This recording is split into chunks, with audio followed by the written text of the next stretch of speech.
Hello, Hello. Claudia. How are you? Oh, good. I'm doing good. Another Monday here. Monday, Sunday, Thursday, they're all the same after a while. Yeah, ticking off another week now that we know what day it is, right? Exactly, exactly. And, But wasn't it a beautiful weekend in Palm Springs? was beautiful, especially I don't know about, I think last time we talked about seeing the comet. We went out on Wednesday or Thursday Did to you look see for it? it. We didn't see it, of course, We but didn't either. I was amazed at how cool it was at night. I know. We'll take that. And you know what? I think that's the reason so many people from, different parts of California or the country are coming here Yep. is because it's been spectacular, a couple of hot days, but this weekend has been particularly great. Been So great. And yeah, even though really. we're having a great time, this has really kind of been a sad week for so many Oh, celebrity-oriented deaths that have happened this week, right? I I mean, from know. Regis Philbin to Kelly Preston to Olivia de Havilland Olivia de Havilland. Olivia Havilland was like Sunday morning, I think. Yeah. Yes, I mean, it's just amazing. But today, or yesterday, Sunday, was the burial of Representative John Lewis. I'm going to play a quick Yeah. little screen here. Boy, of any time that we need this gentleman to be with us, it's now, and we Now. hate to have him move on to bigger and better worlds, but we wish him all the best, him and his family. Wow. But the ceremony was pretty amazing, right? It was amazing. It was interesting to see him come over the bridge and people singing songs and The Edmund Pettus Bridge in Selma. yes. Oh, right. Horse strong carriage and people singing songs and people yelling Wow. out, "We love you!" And we're very, very. He deserves that and more. And let's talk about something that's going on here in the desert, entertainment oriented. Yeah, you've So, got some new stuff you've been up to. yeah, a good friend of mine is part of Modern Men, which is one of the gay choral groups here in the desert. One of, I think, 4 or 5 groups. This one has actually been here for around 30 years. And like many organizations, like you and I, we've learned to keep doing what we're doing virtually. And right, everyone's trying to do new things today. And Right. these folks, what they're doing is they have an auction that they're doing right now. It actually starts tonight, Monday, the 27th, and it runs through, I believe it is, I think it says August, or is it? It's August 2nd. And it's an auction. They have trips and pictures and events and dinners and wines. Oh, Yeah, all that you can give money to. And of course, it helps support them. And, we're always about supporting our local fellow entertainers here in the desert. now are they going to be doing? Do they have a lineup of virtual concerts they're going to be doing?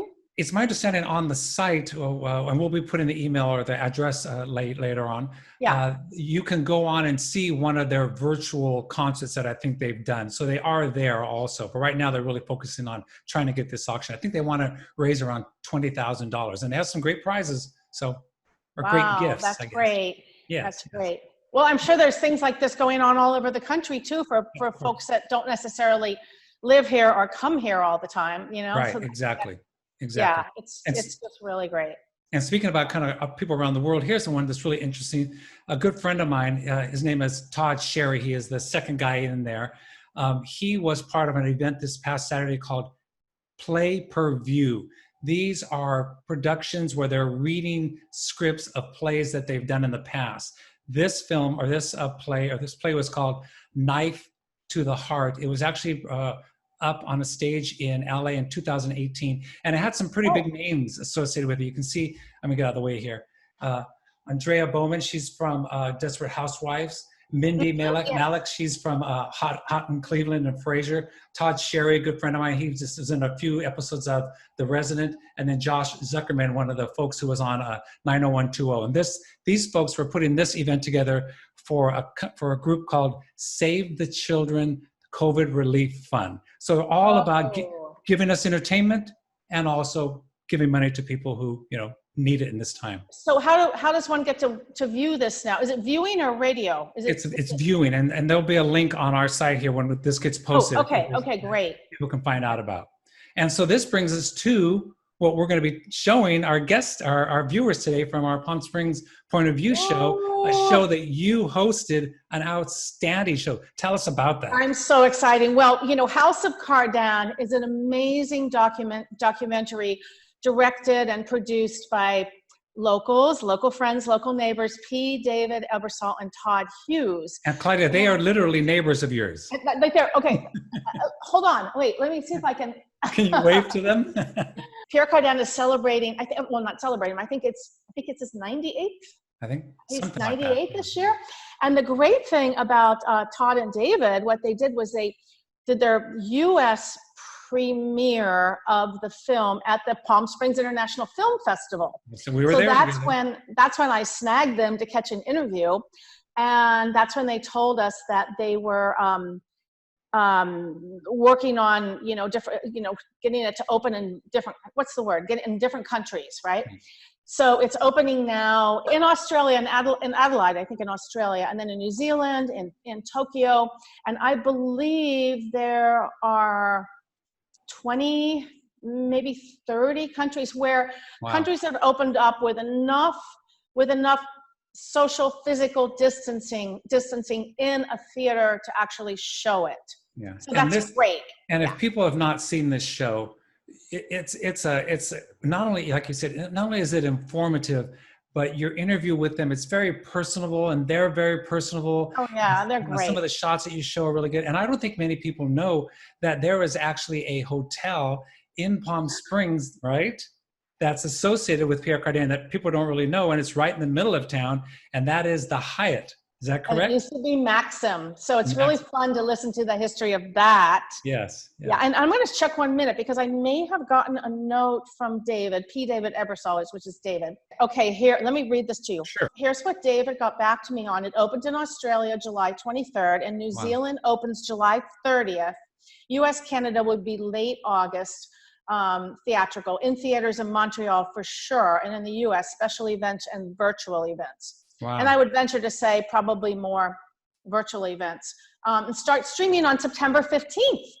So everyone can see it then. The new US trailer drops on Tuesday, which will be tomorrow. Wow. Oh, of next week. I'm sorry, the following week, which is into August, right? On Vogue.com, along with new posters by local graphic artist Tom Dole. Wow. You know Tom. Yep. And then France is September 21st. Japan is October 2nd. Taiwan, October 3rd. Russia is quote unquote autumn. And China, Germany, and others are TBD. So that's happening. Italy, Portugal, Israel, Poland, Iceland are all TV premieres. And one of the things that we can say here, in the desert is that you saw it here first on Palm Springs. Isn't that cool? And they had just won the Fashion Film Award in LA. I think it was just prior to the film fest. So it was great. So that's, Vogue.com has actually been supporting the film. So well, that sounds great. So I'm glad that we're showing that. And because we're talking about fashion, I just want to put out a big shout out very quickly to the people here at Seaplane here in the desert, down at the Uptown District area, who provide me with all my shirts, a lot of my shirts that I wear. We're all about fashion here. You and I, we're trying to do a variety of good things. And so we're very glad today to be able to show House of Cardin to our viewers from a show that you did last year. Right? Well, it wasn't last year. It was the beginning of this year. Oh, was it? Okay. Yeah, because it was at the Film Fest in January, and then came back for Modernism Week, right? And I know it seems like a long time ago. I was just going to say. We've kind of been hunkered down for going on 5 months now, I think. What day is it? Exactly, maybe more. Okay, everybody. Well, everybody enjoy. Get to it. I hope everyone loves it. If you haven't seen this, take a look, and if you have seen it, look again because it's really great. Sounds good. All right, Claudia, have a good week. Okay, you too, Conrad. Bye-bye.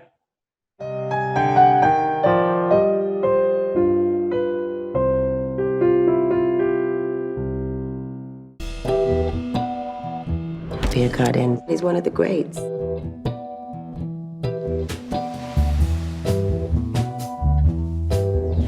I'm here to talk to P. David Eborsole and Todd Hughes about their amazing, absolutely fascinating documentary, House of Cardin. So I think I remember at the beginning of the film that Cardin clearly stated that he wasn't interested in any kind of biography or even writing an autobiography. It just didn't mean anything to him. How did you grab a documentary of this scope? We say it's kind of divine intervention. We were in Paris with our last documentary, and we're Cardin fans, so we just wanted to try to meet the man, shake his hand, go into his store. We've heard that he goes through his store on Tuesday mornings, make sure everything is to his liking, and that he would love to meet Cardin fans like us. And so we went in, and before we knew it, we talked to one person, talked to the next person. They were introducing us to Pierre Cardin as documentary filmmakers, and he said yes to doing a documentary. So we That's were like, amazing. And what, at 97? 95 He was 95 when we met him. Okay, so now he's what, 97. Still And going still- strong. He'll If be you watch 98 this in July. film, you're Yeah. going to be enthralled by Yeah. everything he's put his fingers on. I mean, truly a visionary, truly an avant-garde modernist, right? I mean, Absolutely, not just yeah. fashion. We He do- really, yeah, go ahead. He really exemplifies that if you do what you love, the money follows.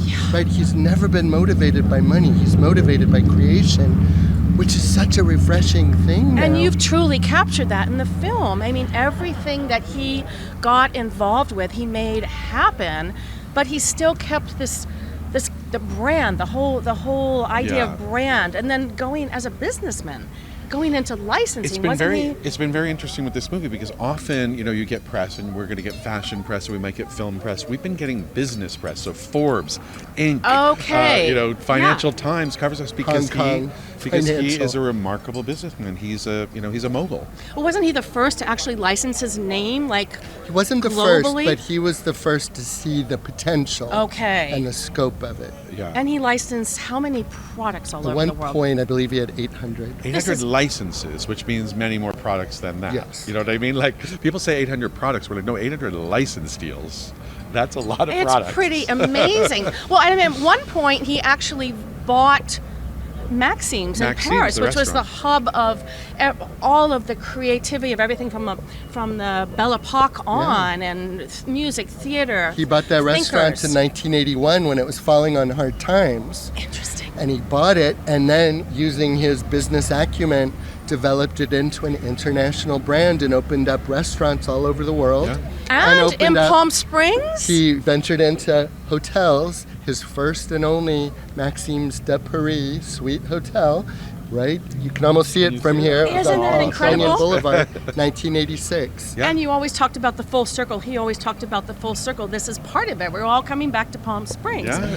So that hotel, then what? Did he ever come to Palm Springs? Oh, Was yeah, Pierre yeah. Cardin in Palm Springs? We actually have great pictures of it. It's funny in a documentary, you have to be careful about not taking too many splinters and going off in different directions. But we do have pictures of him on the balcony of the Hyatt, what is now the Hyatt. but We Now the found a Hyatt. pack of like those old photos you used to get with the negatives, color prints of him and his friend checking in and goofing Standing, around. looking at the and mountains, etc. Right, it's so cool. It's really cool stuff. amazing. It's amazing. So what was it like to actually sit down and talk with him?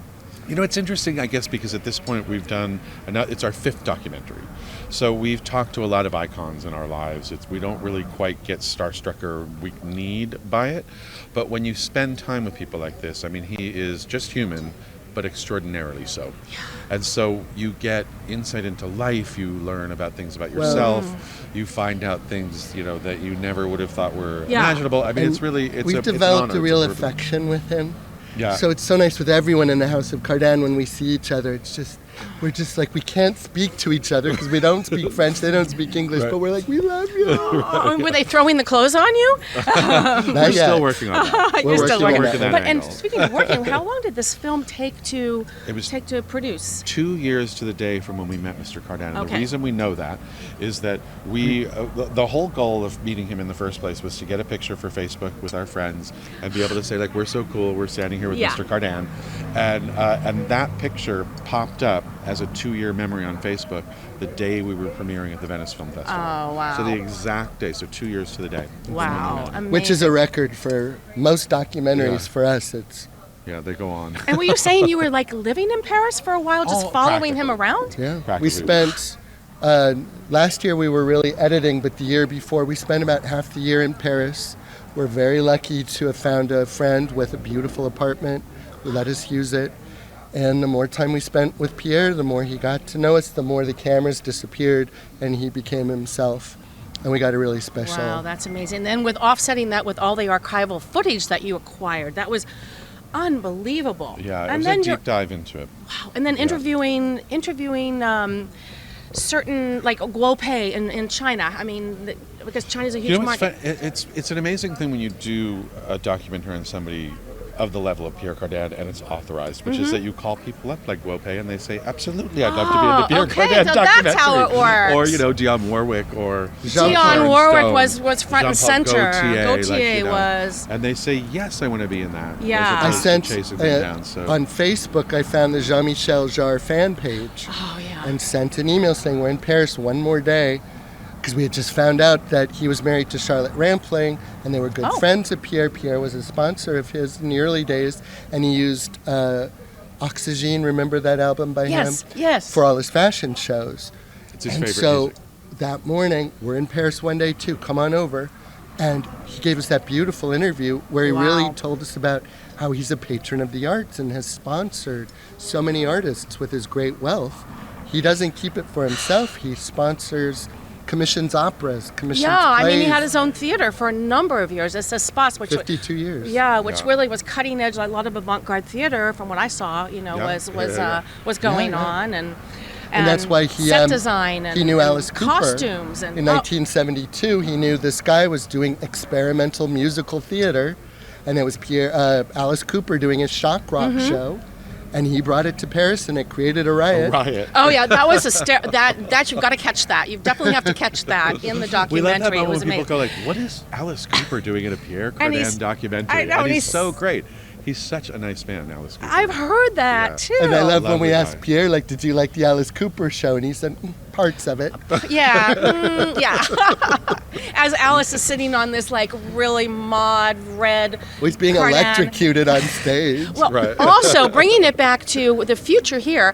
Two things.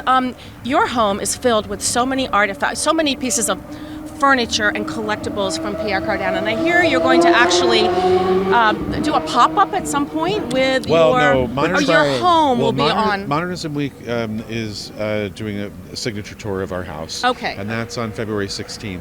We're working on trying to put together a pop-up exhibit of things in our house, but also some things from Paris And as your well. car, and that we're going car. to drive the car. So yeah, he did a 1972 AMC Javelin that we own, and actually now it's a tax check write-off this out. because it's the thing that made Cardin say yes to working with us, which is that he saw the car on my phone, and then he said, "You drive it? The circle comes it back actually again. works." And we were like, "Yeah." And then he looked at the phone, looked at us, looked at me, looked at Todd, and he said, "What do you want to do and when do you want to start?" Too bad Who you could knew have the taken him car? for a spin too. That Right? is amazing. Well, It's all about the Rodrigo, car. His nephew is coming It's all here in about the car. February, and number one on the agenda, he wants to He wants to drive drive the Oh, Javelin. okay. He's never That's his driven a nephew Javelin. who does a lot of the the glamorous Italian in talks. the film. He actually has been working with Pierre his for 20 uncle years. okay. So you've been all over the world shopping this around to all the festivals. What's next? What about distribution? So we've sold to 20 countries worldwide: China, Japan, France, UK, Germany, etc. And we finally just closed a deal for North America. So it will come out in North America in theaters in May. Okay, so be mostly independent theaters, indie Yeah, films, or like your local art house. but we'll be here in Palm Springs. Yes, The Camelot, should be most it should be the Camelot is Okay. what we think. It could be. There's that other great theater that's out in Palm Desert. That Oh, at plays the a lot of mall. That documentaries. Tri-Stone. that one. Yeah, Okay. Triluce. I don't know. No, that's a restaurant. Sorry. Okay. Well, Todd, David, thank you so much, and do catch it, House of Cardin. Thank you, Claudia. Thank Yeah, you. thanks, Cheers Allison. again. Congrats.